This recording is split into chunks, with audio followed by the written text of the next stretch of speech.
অপু বিশ্বাস এ সময়ের অন্যতম জনপ্রিয় নায়িকা। বর্তমানে নিয়মিত সিনেমায় অভিনয় না করলেও জনপ্রিয়তার শীর্ষেই রয়েছেন এই অভিনেত্রী। কেন তিনি এত জনপ্রিয় তা দর্শক ও ভক্তদের অজানা নয়। ঢালিউড সুপারস্টার শাকিব খান ও অপু বিশ্বাসের ডিভোর্স এখন পুরনো খবর। তবে নতুন করে আলোচনায় এসেছে তাদের একমাত্র সন্তান আব্রাহাম খান জয়কে ঘিরে কিছু বিষয়। জানা গেছে ছেলে জয়কে নিয়ে বেশ কিছু সমস্যার মধ্য দিয়ে সময় পার করছেন অপু বিশ্বাস। যদিও তিনি সবসময় চেষ্টা করেন যেন ছেলে বাবার অভাব বুঝতে না পারে, কিন্তু প্রশ্ন থেকেই যায়, একজন মা কি কখনো সন্তানের জীবনে বাবার অভাব পুরোপুরি পূরণ করতে পারেন? সময় যত যাচ্ছে আব্রাহাম খান জয় ততই বড় হচ্ছে, আর বড় হওয়ার সঙ্গে সঙ্গে তার জীবনে বাবার প্রয়োজনীয়তাও যেন আরো বেশি অনুভূত হচ্ছে।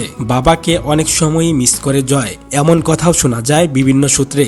এছাড়া সন্তানের ভবিষ্যৎ ও শিক্ষার বিষয়েও অনেক সময় বাবা মা দুজনের উপস্থিতি প্রয়োজন হয়। বিশেষ করে দেশের বাইরে কোনো ভালো স্কুলে ভর্তি করানোর ক্ষেত্রেও অনেক সময় বাবা মা দুজনকেই একসঙ্গে থাকতে হয়। বাবা মাকে আলাদা দেখতে কোনো সন্তানেরই ভালো লাগে না। অনেকের মতে শাকিব খান ও অপু বিশ্বাসের মধ্যকার দূরত্বের প্রভাবও কিছুটা পড়ছে ছেলে আব্রাহামের উপর।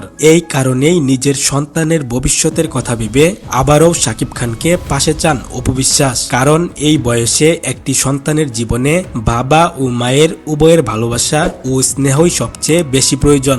যদিও শাকিব খান তার ব্যস্ত ক্যারিয়ারের কারণে সব সময় ছেলের সঙ্গে সময় কাটাতে পারেন না, তবুও অপু বিশ্বাসের অনুরোধ তিনি যেন অন্তত ছেলের জন্য সময় বের করে পাশে থাকেন, যাতে ছেলে জয় কখনোই বাবার আদর থেকে বঞ্চিত না হয়। আমাদের ভিডিওটি ভালো লাগলে লাইক, শেয়ার ও সাবস্ক্রাইব করতে ভুলবেন না।